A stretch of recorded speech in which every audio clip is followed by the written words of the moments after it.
텍스트로서의 삶, 이승훈. 나는 없고 언어만 있으니 나라는 언어가 나를 만든다. 이 글, 이 텍스트, 이 짜집기 언어라는 실과 실의 얽힘 속에, 양말 속에, 편물 속에, 스웨터 속에, 당신의 스타킹 속에 내가 있다. 나는 거기 있는가? 내가 거기 있다고? 글쎄, 난 그것도 모르고 거울만 보며 쉰이 넘었다. 망측스럽도다. 거울만 보며 쉰이 넘었다. 망측스럽도다. 거울만 바라보며 세월을 보낸 내가 갑자기 망측해서 주먹으로 한 대 갈기고 이 글을 쓴다. 이 글 속에, 이 언어 속에, 아무것도 없는 언어 속에, 부재 속에, 무 속에 내가 있도다. 네, 복습합니다. 패러디는 텍스트의 주제는 물론 그 주제를 다루는 방법과 그 과정에도 변화를 줌으로써 진실을 재현하는 데 있어 파괴와 동시에 창조라는 양면의 심미적 기능을 수행한다 라고 합니다. 이 글 잘 음미해 보시면 좋겠어요. 이렇게. 네. 아주 적절한 표현입니다. 패러디는 절대적 진리나 절대적 선의 개념이 와해되는 탈중심주의 사고관을 가지고 있다고 볼 수가 있다. 네, 탈중심주의. 어떤 것이 정해져 있으면 자꾸 파괴하죠. 그래서 풍자하고 조롱하고 그러죠. 이런 이유에서 패러디는 포스트 모더니즘의 핵심 시학이라고 규정하기도 한다. 과거 문화유산에 대한 존경과 우롱죠. 포스트 모더니즘이 그렇죠. 모더니즘 시대에 정해져 있는 어떤 규정된 것들을 다 부정하고, 네, 우롱하고 그러죠. 보수성과 진보성, 지속성과 변화성. 패러디가 갖는 이 양가적 태도는 포스트 모더니즘의 상호 모순의 이중적 세계관과 상통한 일면이 있기 때문이다. 네, 그렇습니다. 네, 넘어갑니다. 패스티시하고 메타시가 나오는데요. 메타시는 여러 번 많이 다루었죠. 그런데 패스티시는 별로 다른 것 같잖아요. 이게 원래 페이스트의 변형입니다. 패스티시라는 게 페이스트의 변형된 모습이 패스티시입니다. 이렇게. 네, 페이스트는 풀로 이것저것 이렇게 붙이잖아요. 풀로 종이 같은 거 붙이는 것을 페이스트라고 해요. 페이스트가 풀이라는 뜻이잖아요. 그래서 타 작가의 작품들을 이렇게 막 붙이듯이, 막 짜집기 하듯이 짜집기 하는 거, 이거를 패스티시라고 해요.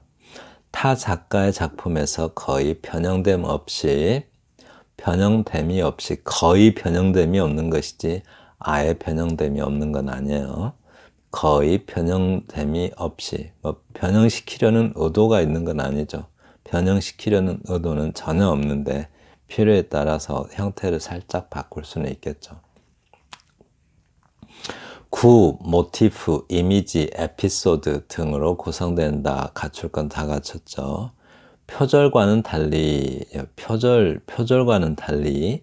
표면상에 일관되고 고답적인 세련된 효과를 지향하는 패스티시는 남을 속이려고 하지 않는 속성을 가지고 있다. 네, 이 패스티시를 할 때는 보통 어떤 대상이 있으면 그 대상을 좀 비판하는 관점에서 주로 하기 때문에 고답적이고 세련된 효과를 지향할 수밖에 없죠. 네, 원래 비판하고자 하는 대상보다 더 나은 모습을 띄어야 되겠죠. 더 나은 사고관, 그죠? 더 좀 한 차원 더 높은 사고관을 가지고 있어야 그 대상이 되는 작품을 비판할 수도 있고 그러겠죠. 그래서 고답적이라는 것은 그 노풀고자잖아요. 노풀고자 써서 이게 밟을 답자를 써요. 그래서 그 좀 초월적인 이런 뜻이죠. 네, 한 단계 더 높은 초월적인 세련된 효과를 지향하는 패스티시는 그러니까 표절은 남을 속이려는 의도가 있는데 패스티시는 전혀 그런 속이려는 의도가 없어요. 아예 대놓고 비판하죠. 그런데 짜집기가 많아요. 패스티시는. 네. 근데 짜집기도 뭐 이렇게 속이려는 의도는 없고 어떤 목적에 맞게 짜집기를 해요. 네. 남의 작품 짜집기 하는데 좀 수준 낮게 짜집기 하면 안 되겠죠. 네. 그래서 패스티시는 아주 세련되고 고답적인 느낌을 준다라고 합니다.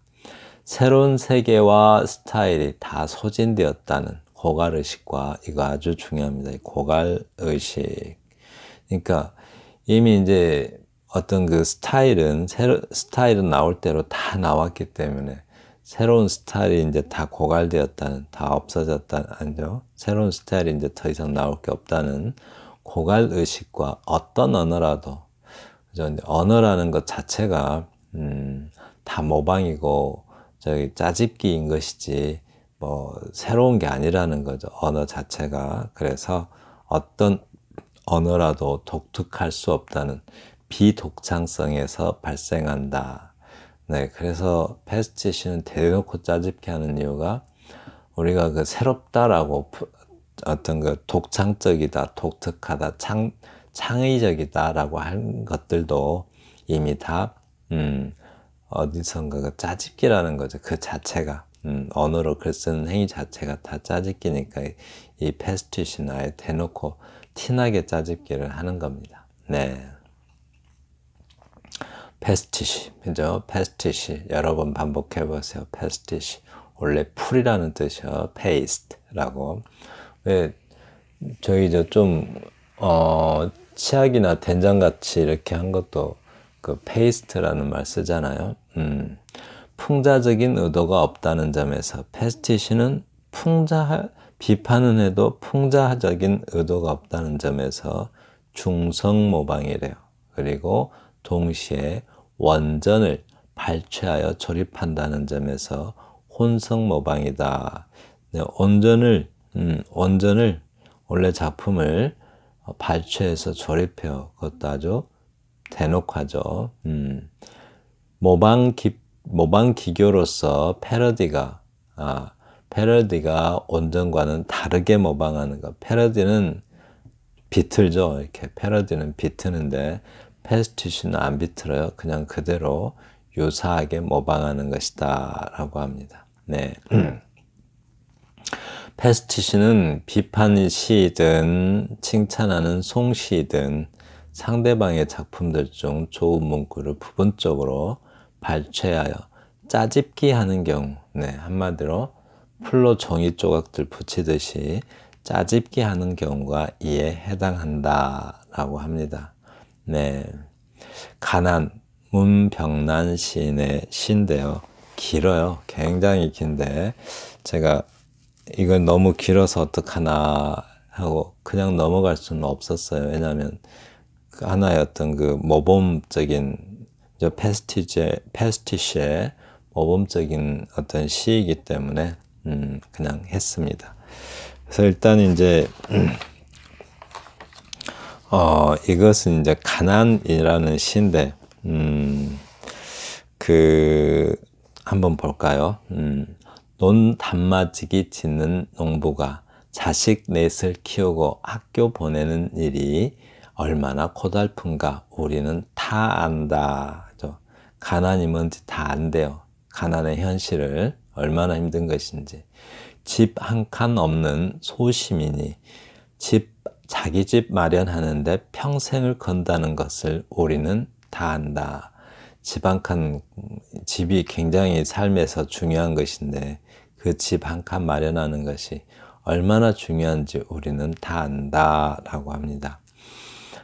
4명의 새끼를 키우고 남 보내는 학교도 보내고 또 짝을 찾아 맞추어 준다는 것이 얼마나 뼈를 깎는 아픔인가를 새끼를 키워본 사람이면 다 안다라고 여전히 어떤 삶의 현실, 가난의 현실이 얼마나 힘든지 다 안다고 계속 하나씩 말해가고 있죠. 힘든 점들을. 딸 하나 여우는데 기둥뿌리가 날아가고 새끼 하나 대학 보내는데 개똥눈이 날아간다. 하루 8시간 하고도 모자라 안팎으로 뛰고 저축하고 온갖 궁리를 다 해도 모자란 생활비. 새끼들의 주둥이가 얼마나 무서운가를 안다라고 합니다. 네, 여기까지는 또 마찬가지로 가난의 현실이죠. 가난의 현실이 얼마나 힘든 일인지, 고통스러운지, 또 버거운 일인지를 하나씩 예를 들어가면서 설명합니다. 우리는 다 안돼요. 몰라서 말 안 하는 게 아니라 다 알고 있대요. 다 알아요. 뻔히 다 알고 있는데, 그러니까 뒤에 뭔 말 나오겠어요? 헛소리 하지 말라는 거죠. 가난에 대해서. 네.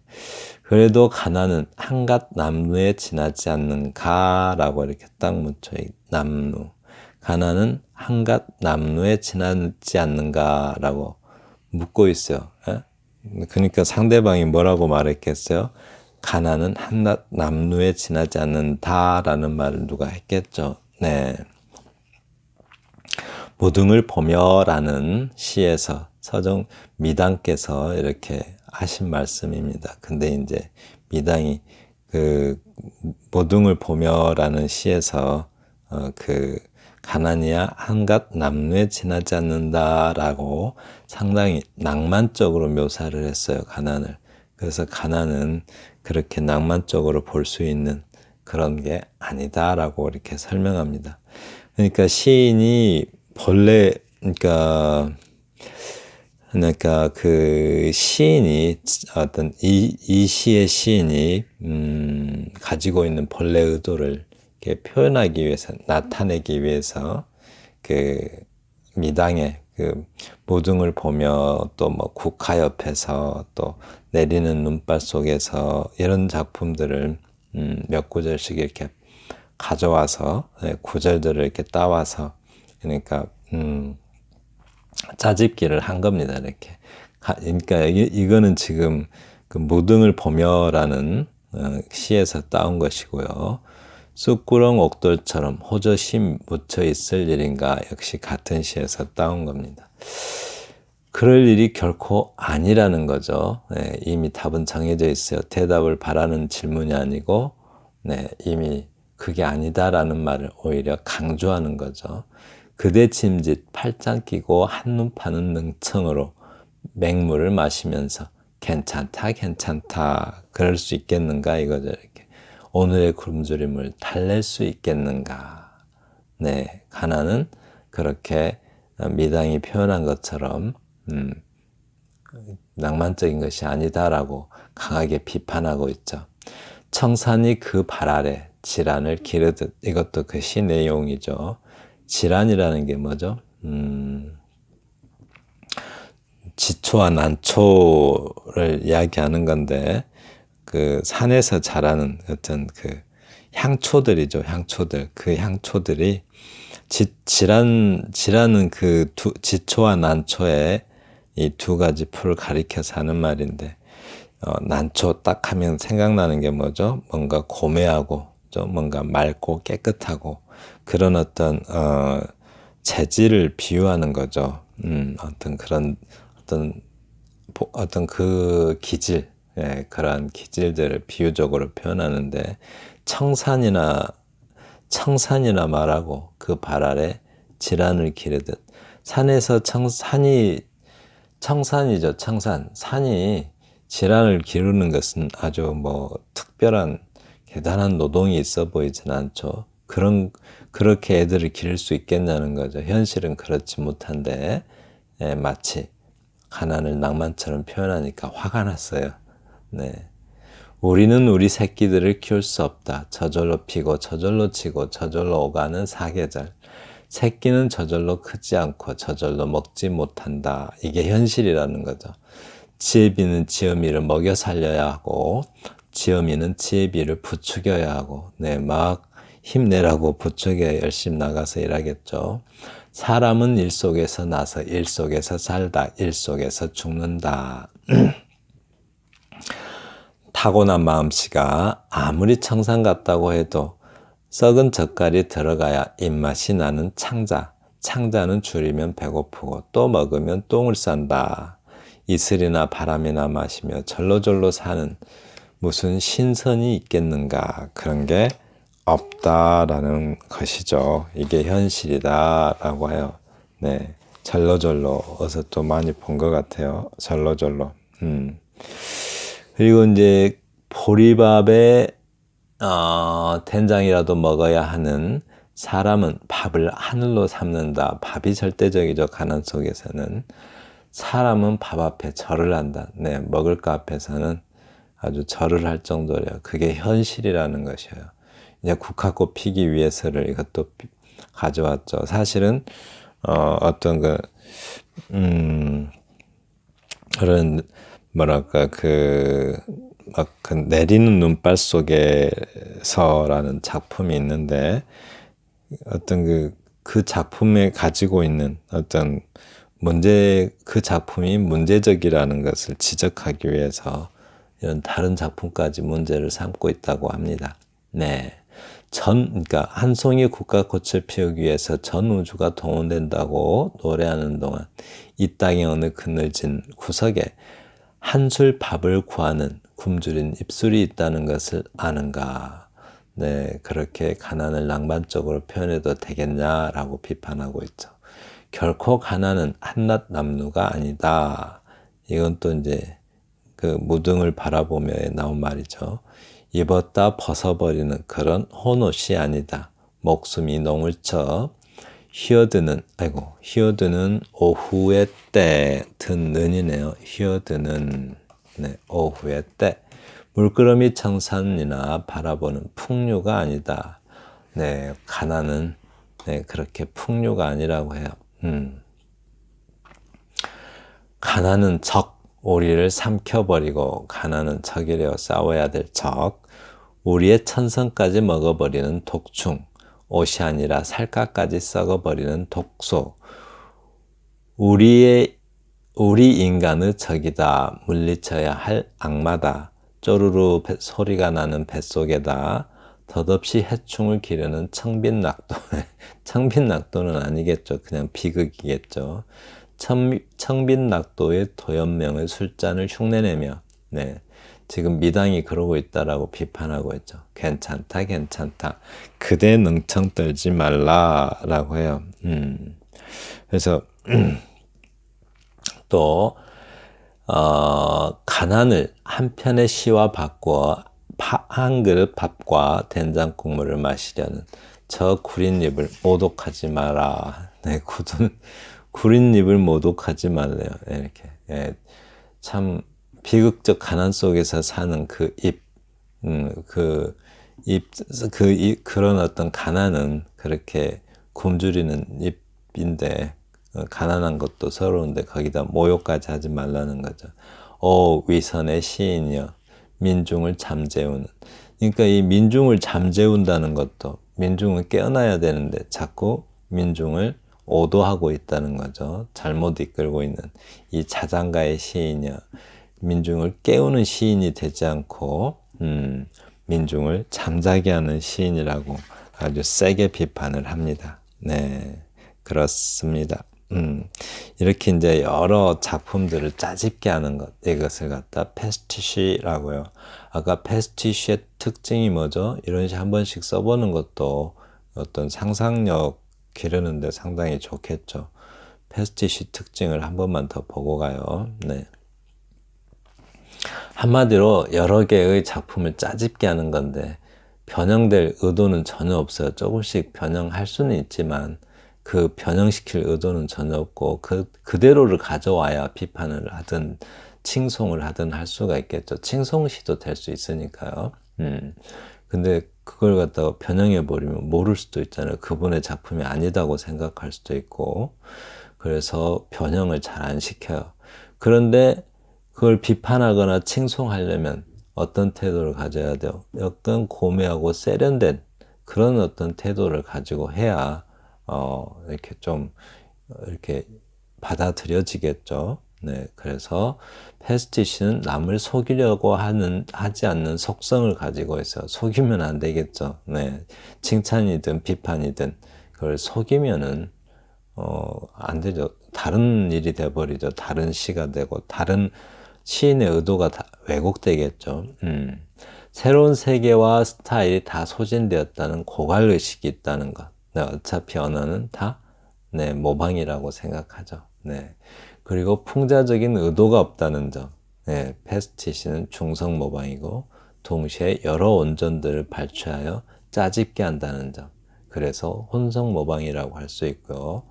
모방 기교로서 패러디가 원전과는 다르게 모방한다는 점인데 원전은 패러디는 비틀잖아요. 비틀어. 그러니까 다르게 모방하는데 패스티시는 원전과 유사하게 모방한다. 그래야 그 작품인 줄 알죠.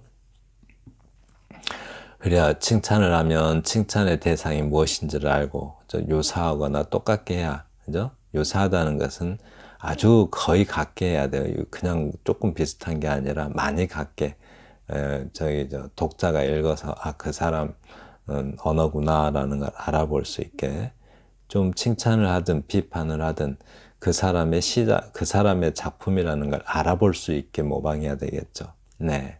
비판 시이든 칭찬하는 송시이든 이 송자가 칭송할 송자예요. 칭송하는 시이든 상대방의 작품들 중 좋은 문구를 부분적으로 발췌하여 짜집게 하는 경우가 패스티시다라고 합니다. 네, 조각들을 막 짜집기 해요. 짜집기. 네.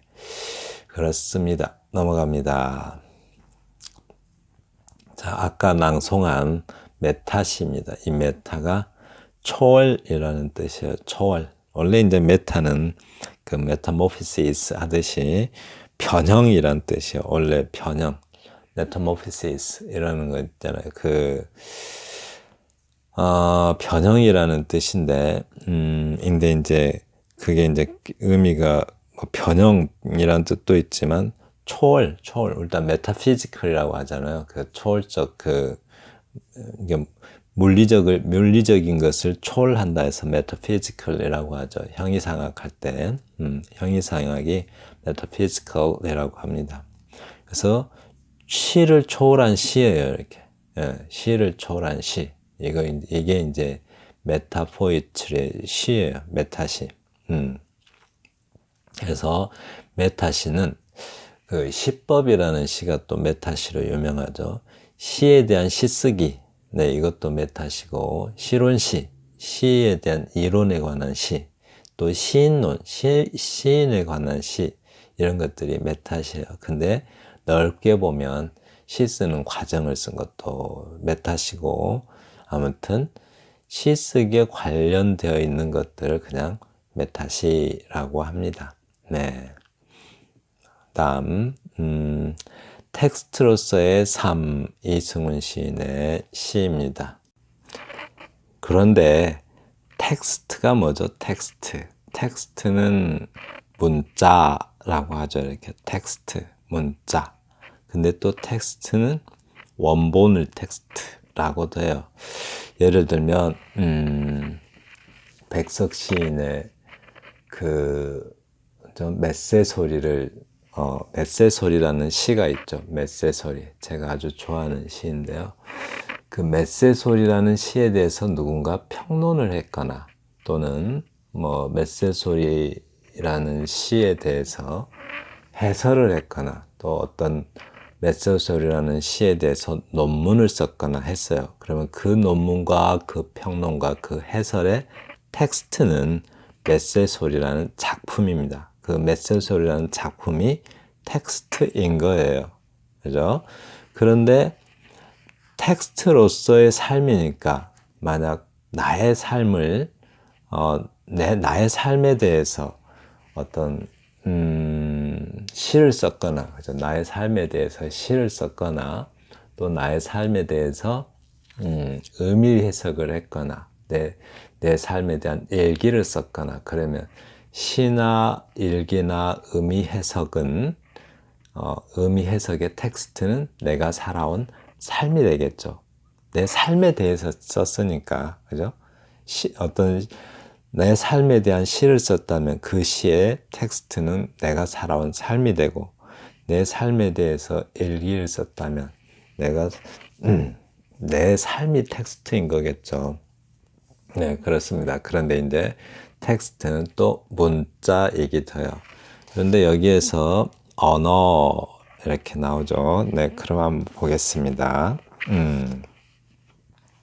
조금 걱정돼요. 해석이 시보다 더 어려울 수도 있습니다. 네, 조금 걱정돼요. 근데 제가 하는 거니까 최대한 쉽게 해볼게요. 나는 없고 언어만 있으니 나라는 언어가 나를 만든다 라고 합니다. 나는 없고 언어만 있으니 나라는 언어가 나를 만든다 라고 했어요. 이게 도대체 무슨 말일까요? 나는 없고 언어만 있으니 나라는 언어가 나를 만든다.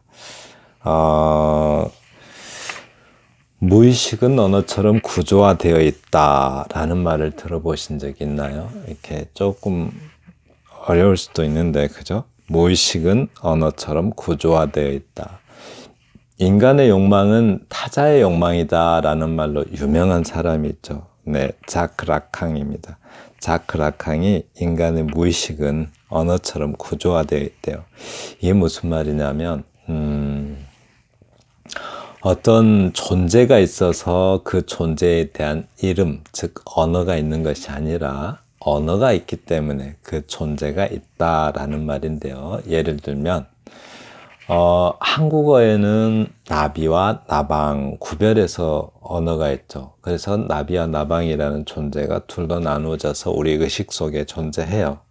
영어에서는 butterfly, moth라는 말이 있어요. 그래서 butterfly하고 moth하고 구별해서 나비와 나방을 구별해서 생각해요.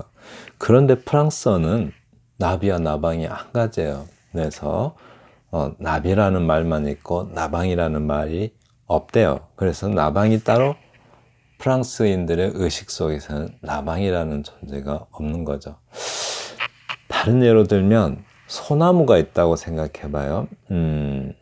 소나무가 있어도 우리가 소나무라는 단어를 모르면 우리 의식 속에서는 소나무가 존재하지 않는다는 거죠. 그죠? 우리는 소나무도 알아보지도 못하고 그냥 나무인 거죠. 그래서 소나무라는 언어가 있기에 소나무라는 실제 소나무가 존재하는 거예요. 마찬가지로 이 시에서도 나는 없고 언어만 있으니 언어가 있어서 내가 있는 것이지 나라는 언어가 없으면 내가 없겠죠. 그래서 나라는 언어가 나를 만든다라고요.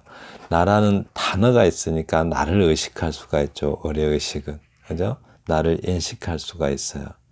그래서 이 글, 이 텍스트, 이 짜집기 언어라는 실과 실의 얽힘 속에, 양말 속에, 편물 속에, 스웨터 속에, 당신은 스타킹 속에 내가 있다 라고 합니다. 이게 무슨 말일까요? 이 글, 이 텍스트, 이 짜집기라는 언어는, 그죠? 짜집기 언어라는, 언어라는, 이 언어라는 것이 실과 실의 얽힘 속, 뭐가 이렇게 있어요. 나라는 존재는, 이 글, 이 텍스트, 나라는 존재가, 이 글이 없고 텍스트가 없으면 내가 없겠죠. 그죠? 이 짜집기 언어라는, 이 언어 자체가 실과 실의 얽힘이고, 양말 속에, 편물 속에, 스웨터 속에, 당신의 스타킹 속에 있다. 나라는 존재가, 그죠?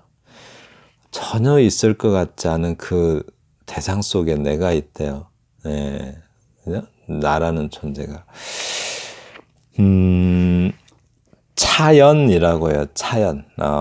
그러니까 여기서 이제 이렇게 이 말을 쓴 건 나라고 규정할 수 있는, 즉 어제의 내가 다르고 오늘의 내가 다르고 저 공원에 있을 때 내가 다르고 내가 방 안에 있을 때 내가 다르죠. 이것이 나다라고 규정 지을 수 있는 나는 없어요. 계속 달라요. 차이가 있어요. 차이. 그러니까 어제의 나와 오늘의 나의 차이가 있는 거죠. 그 차이가 있고 나에 대한 규정은 계속 지연돼요. 그래서 차이와 지연을 합쳐서 차연이라고 합니다. 자크 데리다가 만든 개념인데요.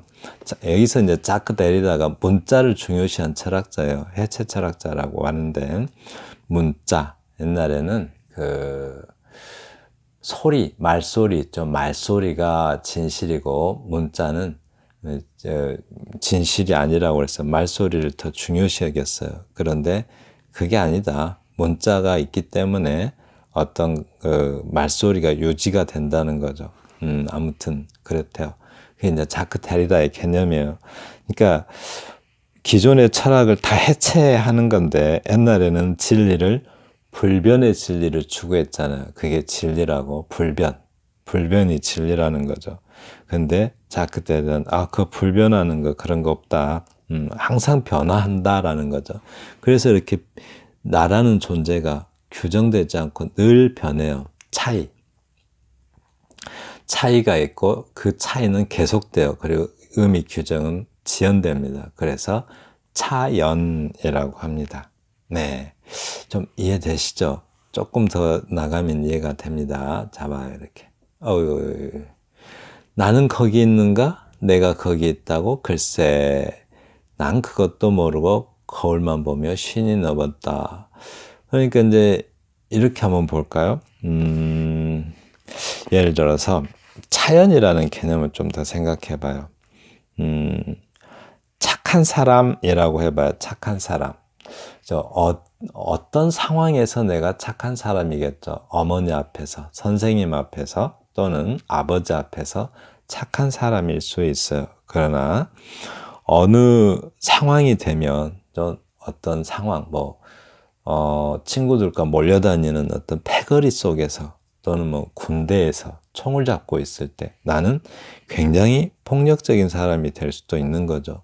그래서 나라는 존재는 항상 장소와 시간과 그리고 어떤 상황에 따라서, 맥락에 따라서, 어떤 맥락에 따라서 나라는 사람은 차이가 발생해요. 늘 차이는 발생하고 또 의미 규정은 그 차이 때문에 미루어지는 거죠. 지연돼요. 네.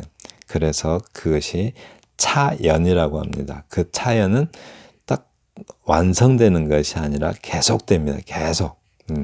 늘 우리는 달라지고 있죠. 그래서 고정불변이 진리가 아니라 변한다는 거죠. 늘 변하는 것. 네, 그래서 또 문자를 중요시했기 때문에 이 시에서도 자크 데리다의 어떤 그 철학을 좀 바탕에 깔고 있는 것 같아요. 네, 그렇습니다. 이제 이해되시죠? 네. 그런데 나는 거기 있는가? 내가 거기 있다고? 글쎄, 난 그것도 모르고 거울만 보며 쉰이 넘었다라고 해요. 네. 그 차연의 개념을 모르고서 거울 속에 보면 누가 비쳐요? 내가 비치잖아요. 근데 거울 속에 보이는 내가 나라고 착각하면서 쉰이 넘어버렸대요. 그런데 그 거울 속에 보이는 나는 내가 아니더라는 거죠. 늘 차이가 발생하죠. 오늘 거울 보고 내일 거울 보면 조금이라도 다르겠죠. 네. 망측스럽도다. 거울만 보며 쉰이 넘었다. 망측스럽도다. 거울만 바라보며 세월을 보낸 내가 갑자기 망측해서 주먹으로 한 대 갈기고 이 글을 쓴다. 네, 그렇게 자기 거울 속에 비치는 그 자기를 자기라고 착각하고 살아온 것을 깨달았을 때, 네, 통탄할 일이다라는 겁니다. 그래서 이 글을 쓴대요. 근데 글은 뭐예요? 문자는 아주 중요하죠. 그런데 이 글 속에, 이 언어 속에, 예, 아무것도 없는 언어 속에도 아무것도 없대요. 그 언어 속에서마저도 부재 속에, 무 속에 내가 있도다. 나는 어딘가 있긴 있는데, 항상 똑같은 어떤 규정된 내가 있는 게 아니죠. 늘 조금이라도 달라진 그 늘 발생하는 그 차이 속에 내가 있는 것이고, 또 그 의미 규정은, 완성되지 않아서 늘 지연되고 계속 연속되는 그 차연 속에 내가 있도다. 이렇게 말하는 것 같습니다. 네. 좀 최대한 쉽게 설명한다고 생각하고 했는데 좀 쉽게 설명이 됐는지 모르겠어요. 그런데 이제 자크 데리다는 뭐랄까 음성보다는 문자의 중요성을 더 강조했던 철학자인데요. 아마 그 자크 데리다가 슬픈 열대를 쓴 누구죠? 레비스트로스죠. 네, 레비스트로스가 슬픈 열대를 썼던가요? 그래서 슬픈 열대를 쓴 그 레비스트로스를 비판하면서 문자의 중요성을 강조했습니다. 그래서 기존에 가지고 있던 좀 이분법적 사고, 그 이분법적 사고를 대단히 서양의 이분법적 사고를 대단히 공격하게 돼요. 그랬었는데, 그래서 자크 데리다를 해체 철학자 또는 차연이라는 단어를, 차연에 대해서 이렇게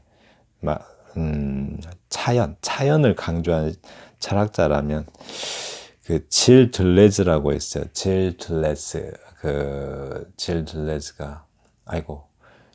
차이와 반복이라는 책을 썼었죠. 차이와 반복. 거기서 보면 좀 유사한 경향성을 보이는데, 질 들레즈는 동일성보다는 차이성을 중요시한 철학자죠. 차이. 네, 그래서 차이와 반복이라고 해요. 네, 라는 책을 썼어요. 네, 지금까지 들어주셔서 감사합니다. 다음 영상에서는 인유와 패러디, 메타시의 효과적 활용법. 네, 효과적으로 활용해야 되겠죠. 네, 효과적으로 활용해야 시를 쓸 수 있겠죠. 이런 시도 어떤 책을 읽으면 그 책에 대해서, 책에서 얻은 어떤 우리가 깨달음 같은 거 있잖아요. 책을 읽으면. 그 책에 대해서 시를 써보는 것도 아주 중요한 시 작법인 것 같아요. 네, 감사합니다.